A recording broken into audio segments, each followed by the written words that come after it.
Hello, friends, and welcome to Story Time. I'm Flyleaf the Book Fairy, your friendly Highlands Mansion storybook fairy. We are in a very magical time of year right now, so I've dressed myself up like my cousins the Winter Elves to read you some stories about the holidays and traditions celebrated in winter. On behalf of the Highlands Mansion family, I'd like to wish a wonderful holiday season to you and your family, and we can't wait to sit with you out here in our garden under our beautiful willow trees again someday. Happy holidays, and enjoy the stories! There are a few stories that we tend to read over and over and over again this time of year, aren't there? Until you practically know them by heart because you read or listened to them so many times. So today's book is going to be one I almost guarantee that you have never heard of. Today we will be reading the story of Frumph. Who is Frumph? Well, let's find out. The Story of Frumph, written by Rosina Diva and illustrated by Pat Salter. Santa Claus lives at the North Pole, at the top of the world, so icy and cold. Mountains of ice that glitter and shine, a world full of snow and trees of pine. His castle of gold is on a hill, and when first you see it, oh, what a thrill! Here is a story, one that is true. Be quiet and listen. I'll tell it to you. Santa was rocking in his rocking chair. His silly old nightcap covered his hair. The logs in the fireplace burned a glittering ray as Santa spun tales of Christmas Day. Suddenly the flames began to flicker and sputter. "What's this? What's this?" I heard Santa mutter. The icy wind sent shivers down my spine. My knees were chattering as the clock struck 9. The room was dark and the castle shook. Santa ran to the window to have a look. Far, far away and way up high, beyond the moon, up in the sky, a star exploded with a thunderous boom. Lightning cracked with a rumbling zoom. A little pixie was hurled through space. Tears of fright streamed down its face. The man in the moon began to cry as he saw the pixie go racing by. "Save me! Save me!" The stars heard him shout.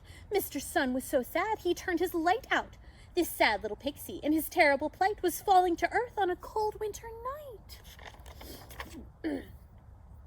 "Children, children!" I heard Santa shout. "Get me my mittens, for I'm going out. Someone's in trouble!" I heard him cry. "Someone from somewhere way up in the sky!" Santa rushed to the door and into the night. He slipped on the stairway. What a terrible sight!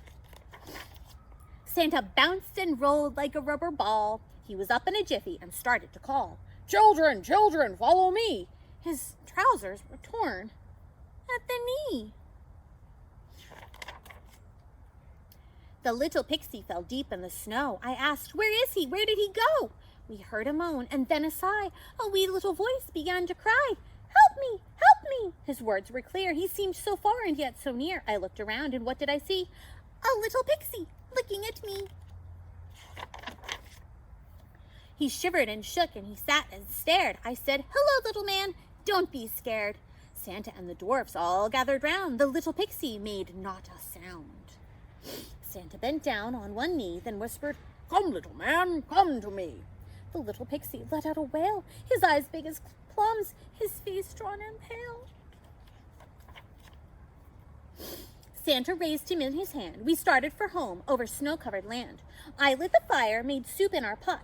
Soon the castle was warm. The soup was hot.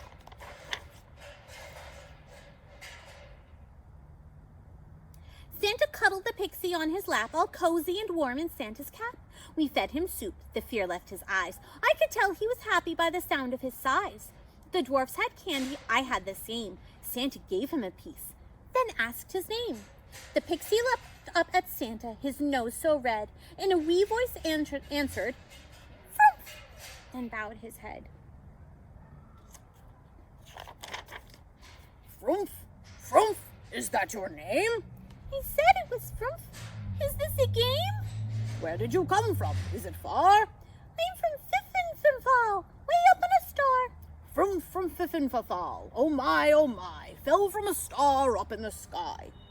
The dwarfs in a circle began to dance and sing, with little Frumph in the center of the ring. He was too small to join in the fun. No one could spell his name. No, not one. Santa worried for the pixie so small, for fear he'd be stepped on or kicked like a ball. This was a problem, as you can see. Believe it or not, it worried me. What to do, I heard Santa say. I must be sure he'll be out of harm's way. Santa looked sad as he rocked to and fro. Frumph, in a wee voice, whispered, I wish I could grow. Santa rocked with Frumph in his rocking chair. His trousers were torn, his face lined with care. That's it, I shouted with glee. A wonderful thought just came to me. I'll get a patch and your sewing kit. Then sew your trousers while you sit. A kangaroo pouch on your knee I'll sew. In the pouch he'd be safe. Am I right? Yes or no? What do you think? You're right, said Santa. Yes, sirree. Little Frumph will be safe and always with me. Our frowns turned to smiles. We sang all day. Everyone sang as I sewed away. I finished the pouch. Frumph jumped up high. You're jumping on me, I heard Santa cry. Whee! He screamed. Look at me! He slid down Santa's lap to the pouch on his knee. Santa gave Frumph a wee little whistle made from a thorn that he plucked from a thistle. He gave him a scroll of shimmering gold with a long list of names, some new and some old. You'll ride with me, Santa shouted with joy. You'll call out the names of every girl and boy. You'll blow your whistle, little Frumph on my knee, down, down, down the chimney. We danced and sang all night long. While we danced, we sang this song. A comet fell from in the sky with little Frumph 8 inches high, round as a ball with loads of oomph from fifth and from fall. His name is Frumph. The end! I hope you enjoyed hearing a new story today, and I hope to see you another day for another story. Bye, friends!